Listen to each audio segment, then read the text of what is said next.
Hey everyone, welcome back to John's Watch. Today I'm taking a look at a new game called Darkest Dungeon 2. This game was released on Steam on May 8th, 2023. Its regular price is $49.99 Canadian, or your regional equivalent, and it's developed and published by Red Hook Studios. So this is a sequel to Darkest Dungeon. You could probably tell from it being called Darkest Dungeon 2. I actually have 35 hours in Darkest Dungeon. I've played it quite a bit, mostly thanks to long-time viewer of the channel, Sean Heatherly, requesting I do a couple of series on it. So I've played a fair bit of Darkest Dungeon before, and that definitely helps with playing this. So I've played just about 2 hours of this. I just wanted to get a feel for the game before I did my video, so we're gonna continue my journey here. I basically just had a game over, so we're starting totally fresh. So I guess the big thing is this is way more of a roguelite than the first Darkest Dungeon was. As soon as you lose all your 4 characters in your party, like in Darkest Dungeon, in this one, you get this currency, these candles as currency, and you start from the very beginning, and like at the very beginning of all the maps. So that's what's happening here. But I wanted to start from the very beginning because I wanted to show how you put together your party. It's a really different game from the first Darkest Dungeon. So the first thing you do when you start off is you go to the Altar of Hope, and you can spend those candles to unlock several different things. You can see I've got 13 of these candles, so I can get a trinket for 1 candle, which is an equipable talisman for your heroes. I can get a bunch of different items from the working fields bit here. In the Living City, you can buff your characters and unlock new characters. So, like, I've got these 5 characters unlocked, and I also beelined for the Vestal, the healing class, because pretty essential. I've almost got the Leper, so I can use, I think I need 10. Oh no, 1 candle. There we go. We've unlocked the Leper. Excellent. And now I can either choose to spend, let's see, 8 to unlock a new character, or I can start leveling up these ones a bit more. You start with these 4. If you've played the first Darkest Dungeon, you'll recognize all of these characters. They're all exactly the same. They're all from the first game. They've all got the exact same moves. Annoyingly, you can't hover over the character and see what they're going to be. So you really do have to be familiar with what the characters are. I'm pretty okay with a lot of these. I don't know how much I want to upgrade them. We could grab a Jester. Jester's pretty good. There we go, we got Jester. And maybe we'll just level up our Vestal twice? Yeah. There we go. Because yeah, I really do like the Vestal. And the Recollection just lets you see all the items you've unlocked so far. Pretty much it's like a bestiary kind of thing. And so we continue on in our little stagecoach. And we should make it to the inn now. No, actually, if we open up the map... Oh, we can't get the map yet. We don't have our party yet, obviously. Okay, so we're coming out to the crossroads here. I'm just going to have to talk over this guy because he talks constantly, and I'm not stopping for him every single time. This is where we put together our party. And in the first Darkest Dungeon, you basically kind of just recruited people more and more into your save file. This one, like I said, very roguelike. When you start a run, you pick from all your unlocked characters, and you just put together a little 4-person party of them. So the Vestal, I want to keep her in the back. If you're not familiar with Darkest Dungeon, basically you position your characters here, and they face this way. So right now she's in the back of the party. We'll want a tank up front kind of thing. And you can see her preferred ranks are in the back 2 slots, and she can target mostly the first 3 enemy slots and sometimes the back one. So you just want to match your party to how they want to be positioned and also what they can target. So I really like the Hellion. I'm going to put her up front. I vaguely remember the Jester being pretty good with bleed and stuff like that. You can see his skills. I quite like the Jester. Says he most likes being slot 3. Let's put him in slot 3. I think I might move the Hellion and go for the Leper up there. Ghostbusters! We got a special team. That's really cool. Let's just go for it. Why not? So now we've got our party. Our stagecoach is going, and we've entered the valley. And this is just basically a very mini area. So you can see here, we're in the first region, which is the valley.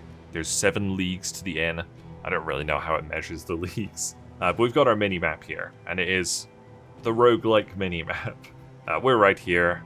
Up ahead, we're going to find the old bridge, which is just a landmark, I guess, here. We're going to have a combat encounter, and then we're going to be at the inn.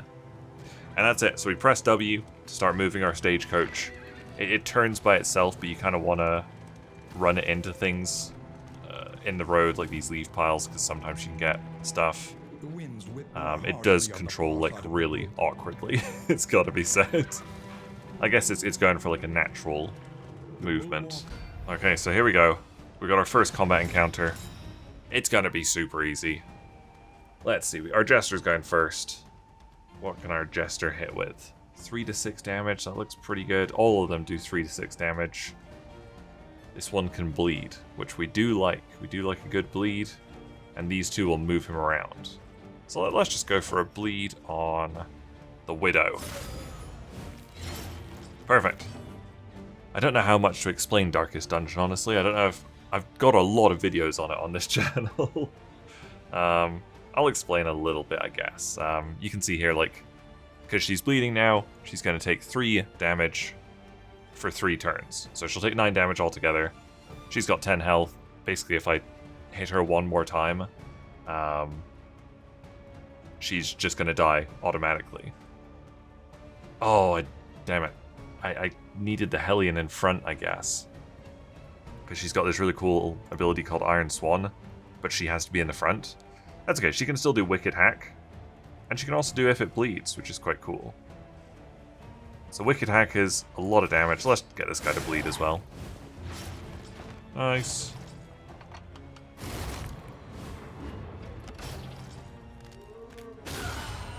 A crit. That's not great. My Jester's stunned. No. It's okay, he can move around at least. Okay, my Leper, 6 to 12. Yeah, I forgot how good the Leper is. Okay, let's just chop. We can probably just one-shot this guy. Oh no, we can't quite. Unless we crit. Well, he's almost dead. He's doing a chomp. I think the Leper has a ton of health as well. Yeah, 44. Okay. I think this is different. I think, for the most part, their abilities are all the same. Like all of these, I remember them all. Divine Grace, I don't remember. Basically, for this skill, it looks like her target now has to be below 25% health. I don't remember that being a requirement in the first game, but I haven't played for a long time. She can just do Judgment, which will do 3 to 5 damage. Could maybe kill this guy. 3, great. So my Hellion's now, like, very much in the wrong spot, but at least she can still do the bleed one, so let's do that. She's definitely gonna die. There we go. She bled to death. He's got 2 health left. Oh, he's given himself stealth, but he is gonna die next turn anyway. Let's just chop. Yeah, the Leper's really cool. Just gonna buff, I guess. We don't have anything to do. There we go. So combat is still, it's literally exactly the same as Darkest Dungeon 1. The animations are definitely improved, as I'm sure you could see in that combat there. This is basically, I don't know, this whole dungeon bit here, the valley, is just a gimme bit. So after that combat encounter, you always get 5 mastery, which is how you upgrade skills. So we're going to take this currency, and then we're just going to get to head on to the inn. Here's the inn. Everybody's at full health. You recover health as you go along that road there in your stagecoach. But obviously I think I took like 1 damage, if that. So we're fully healed now. And now we can upgrade our skills. There we go, we got rid of the 1 stress that was there, which is good. If they reach 10 stress, they either get a negative buff or a positive buff, pretty much. So down at the bottom, we could end the expedition if we want to. We're not doing that. Provisioner, we can buy stuff. This item is always there, and it's a free item. And I guess it increases, or it improves the more runs you do. So the last run I did, this was the Radiant Flame 2. And when I died, it became the Radiant Flame 3. So we'll grab that. Theoretically, it's good. I guess. Sounds good. We can spend our money on this stuff if we want. So the Mastery Trainer, we've got 5 Mastery points. We can basically choose 5 skills to upgrade. So the first thing I'm going to do is go to her healing skill. You can see right now, the target needs to be below 25% HP, and I'll heal 25% HP. But if I upgrade it, it'll switch to that bottom part of the box, where the target only has to be below 33%, and it'll heal 30%. So we're going to definitely upgrade that one. I think we'll upgrade Chop, because we're always going to use that, pretty much. I don't know what we're always going to use. It might be an idea to do both if it bleeds, and Wicked Hack, just in case. And then Jester, we'll do that one too. Perfect, so fairly balanced. And you can reset them if you want, it looks like. And you occasionally get more points as you're going along. Okay, so you equip the Radiant Flame on your Stagecoach. And it looks like it can't come off. That sounds pretty good. We can put a Stagecoach item on here. I don't have one, so maybe we'll go buy one. Stagecoach items. I've got 20 of these. I can't afford any of them. That's unfortunate. Do we want to buy a trinket? That's some pretty good resistances. 15% damage, less speed. Might put that on the Hellion, maybe? Let's do that. Why not? We also want combat items. You have to equip combat items to your heroes, and then they can use them in combat, obviously. So this one's pretty good. Like, it heals 10% and removes poison. Let's grab both of those. That removes fire. That just removes status effects. Let's get those and those. And then let's have a look at C. We can give him the poison healing one. So your combat items go up there. They each get one of them. Let's have a look. The Hellion, I wanted to give her that trinket, and she can have that. And Jester can have that. Perfect. Select route. So here we get to choose 2 different routes. We can go to the Tangle or to the Sprawl. Each stage has like I don't know, an active effect on it. So you can see here in the Sprawl, because there's a Blood Moon on, we'll have 20% less bleed resist. Sounds scary. The Tangle, though, marked roads will get plus 25% safe routes. That sounds pretty good. And then there's also a goal for each stage. So anti-commerce, avoid the Hoarder. And if we complete the goal, we'd get 4 extra candles. The Sprawl, complete this region with no stagecoach items equipped. We'd get a mastery point. This sounds like probably slightly better, but really hard. This one sounds like fine and pretty nice. Let's do the Tangle. Here we go, the Tangle. You get this nice little, this cool little cutscene, I guess, as they arrive. And now we'll go into the Tangle. And this is the proper dungeon. Everything before this was just the, I don't know, sort of a prologue kind of thing. This is the Tangle. So you can see over on the right, that is the full map, the Slay the Spire style map. And if we press W now, you can see we're in the second region here, 60 leagues to the inn. And now here, we get to choose our first, fork in the road. Where do we want to go? If we go here, there's a rough patch where we'll lose one of our wheels. If you lose all your wheels and you come to another one of those rough patches, you'll get attacked, and each turn one of your characters in the party will have to spend time repairing the wagon, the stagecoach. So that's rough. We'd also get an assistance encounter. Probably not really worth it. This location will grant 1 candle, and we get an unknown. Sounds pretty good. I think we'll just go for this one. Could theoretically be positive. So yeah, you just tap W, and it keeps going. And you can theoretically just take your hands off the keyboard while it does this bit if you want. But it is a good idea to try and drive into stuff. Ooh, a creature den. Dens are scary. You have to do, I think it's 2 combat encounters. We'll go for it. You basically have like a choice at these things. And just like somebody can say something. And if other characters have a gold glow around them, it's a positive thing. If they have a blue glow around them, it's a negative thing. So this is all just positive for us. Sounds fine. In we go. For our combat encounter. Yeah, so we got two stages, I guess. So we got to kill all 4 of these, and then we'll have to start again with all 4.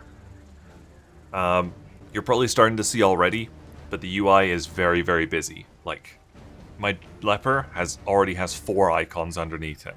Most of them you can mouse over to figure out what they do. Sometimes you get like 8 down here and like 3 on top and like another one to the side. And it gets so busy. And some of them you just can't mouse over. So these ones, this one has a 50% chance to dodge next attack. So does this one. This one's got a 75% chance. And those expire after a while, or they also expire if you try and hit them. So we're just going to go with the old slice off because it's upgraded. Let's try and hit this dog. We actually hit him. We didn't bleed him.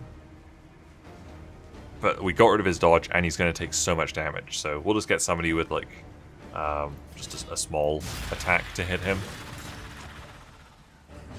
This is going pretty solidly already. I think her judgment attack can probably hit him. So we're going to save that and go for...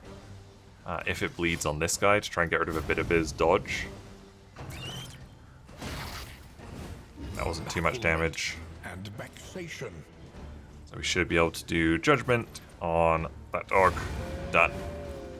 On to the next. So far, I think I like it. Incremental. Yeah, so far I do like it, I will say. I found Darkest Dungeon 1 so punishing and so unforgiving, and I really wasn't a huge fan of it because it just felt like you didn't get a game over if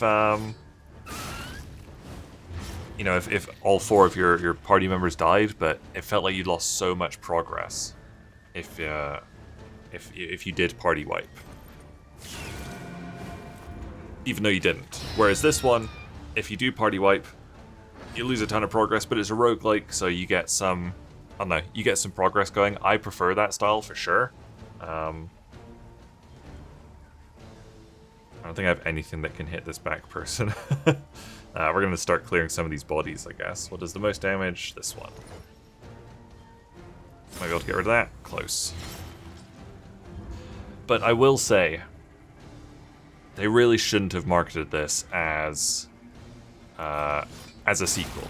They shouldn't have called it Darkest Dungeon 2. They should have called it a spin-off, because the combat is the same, but apart from that, like all the dungeon traversal and everything like that is gone. Where he really needs some healing. We can clear a corpse though. So yeah, I understand. Like it has, I think it's mostly positive reviews on Steam, but a lot of like the negative reviews are saying like it's not what I expected. Coming from Darkest Dungeon, having this game called Darkest Dungeon 2. So I really think they should have called it, you know, something like Darker Dungeon or something. I don't know. Because yeah, outside of the combat and the characters, it's really nothing. It doesn't play anything like the other game, the first Darkest Dungeon. God, I really need her to move forward a bit. She can go toe-to-toe, which is pretty good. Let's do toe-to... Oh, I don't know. Yeah, let's toe-to-toe this one. She's moving up. Okay, she can now heal, because he is below 33% health. This last gone quite well for him. Anyway, Jester... He needs to move back a little bit. That is perfect. Fade to black. On which one? God, they're all really blocked. This is rough. Let's do that one.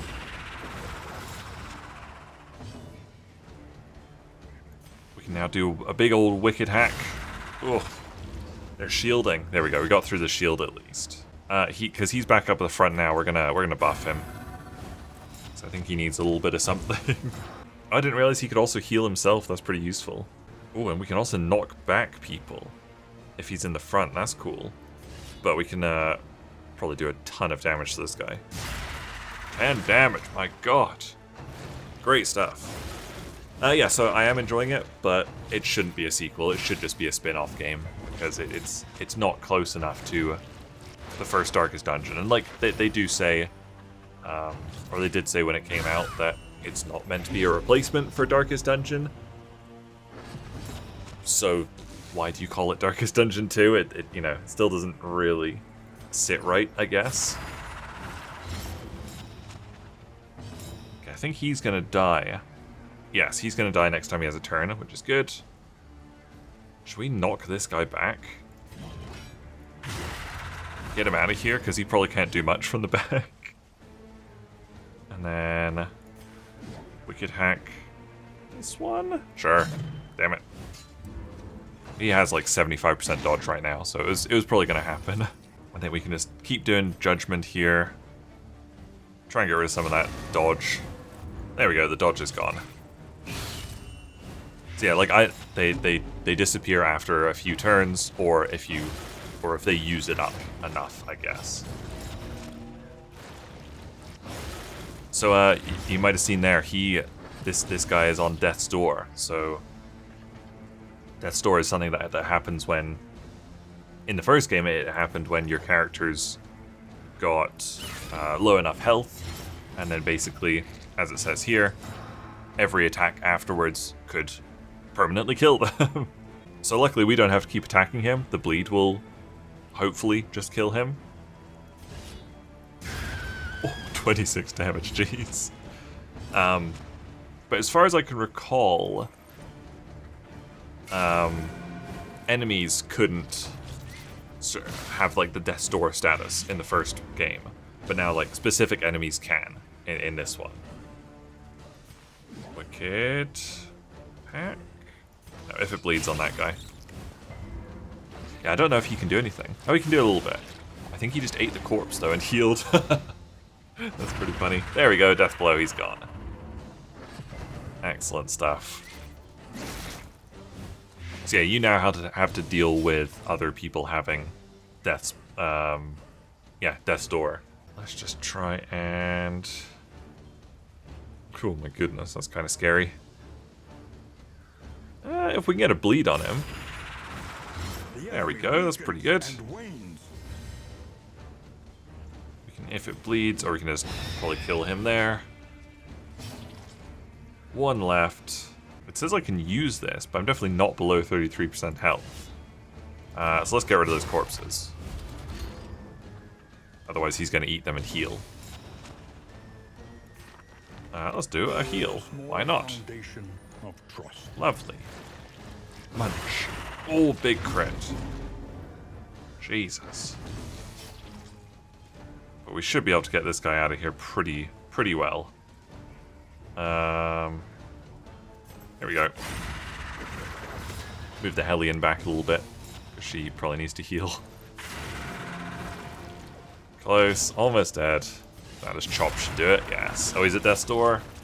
Just need him to bleed and die. There we go, that works. A petty hindrance. Sweet. There we go, we got a mastery point that we can use when we get to the next inn.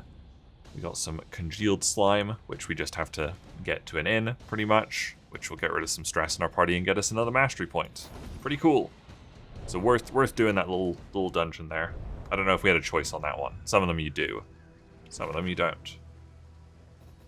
So now we're going to come up to another fork in the road, but this recording is already 30 minutes, so I'm going to have to leave it there. I guess we'll start them moving, and if you like watch at the bottom, they'll get some health going. Oh, they want to go to the Hero's Shrine. Sure, why not? That sounds fine. Yeah, they'll start getting a little bit of health back soon. So yeah, overall I'm actually enjoying this. I think this is more my style of game than the first one was. Because I found the first one really frustrating and really oppressive and really difficult.